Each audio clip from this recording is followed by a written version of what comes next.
International Migrants Day, which according to the United Nations is a day set aside to recognize the important contribution of migrants while highlighting the challenges they face. Now, for more on this, I am joined in studio by IOM Communications Officer, Mr. Jeremias Mendes. Akahambi ke yedva uhamba naye make Jane Simelane longuma balane esifundzeni saselibonjeni.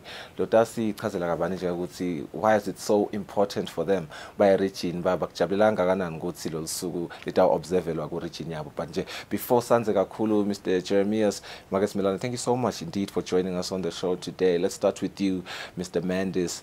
The importance, we have spoken about the challenges faced about migrants as something that is of key importance on this day and in observing this day. What are some of these challenges, and perhaps just give us an overview really of what International Migrants Day is? Thank you so much for the invitation. It's a really great pleasure to be here. I think in a nutshell, you have already touched on that.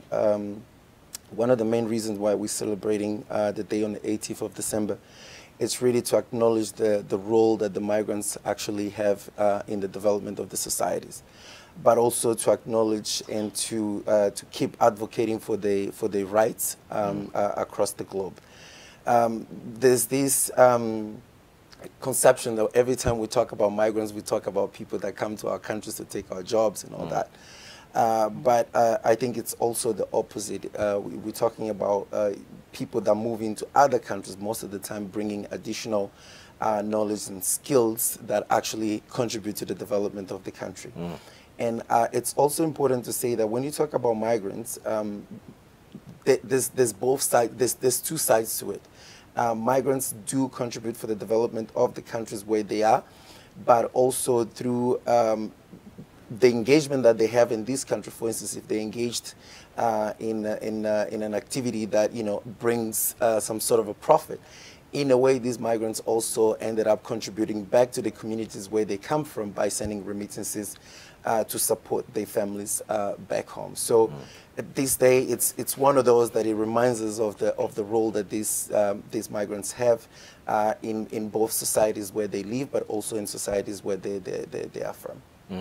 I just, before I go to Margaret Milane, there's a misconception, especially socially, around the term migrant. I think there's this misconception that a migrant is always illegal, people who just come into a country without any legal procedures.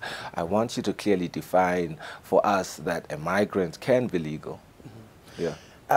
For starters, we don't call migrants illegal. Yeah. We think a migrant can be irregular. Meaning he can travel, she can travel to a different country without appropriate travel documents. But like you also said, there are circumstances where ideally we want migrants to be moving from one country to another with the travel documents. There are a lot of reasons behind situations where we have migrants traveling across borders without appropriate travel documents. There are circumstances, for instance, where migrants are actually forced to move. It can either be by civil unrest, wars. It can even be disasters that particularly in this era that we're talking a lot about climate change. They can be forced to move from one point to another without the appropriate travel documents. But as IOM, one of the things that we've also been trying to support our member states with, Eswatini being one of those, is to ensure that we find ways to integrate even those that move into their countries irregularly, because like we said, they still bring some sort of a value into the country. Indeed. And we do want to make sure that they are part of the society as well. Yeah, well articulated. Milane has also touched on a very important aspect here. You did touch on it as well, the fact that migrants bring an invaluable addition sustainably in terms of, financially and otherwise. I also want to know, Mr. Jeremias, the stats, I looked at the stats between 2014 to today. We've lost around 50,000 migrants. Have we seen improvements since we started observing this day and we have been sensitizing communities? Are we seeing the number decrease, the number of migrants who keep losing their lives? That particular figure is actually related to the number of migrants that they try to reach either Europe. We call like the different routes that migrants use to either reach Europe from the North Africa, but we also have the same situation with migrants in the Latin America trying to reach the United States of America. That most of the time these migrants travel in a really inhumane conditions. Okay.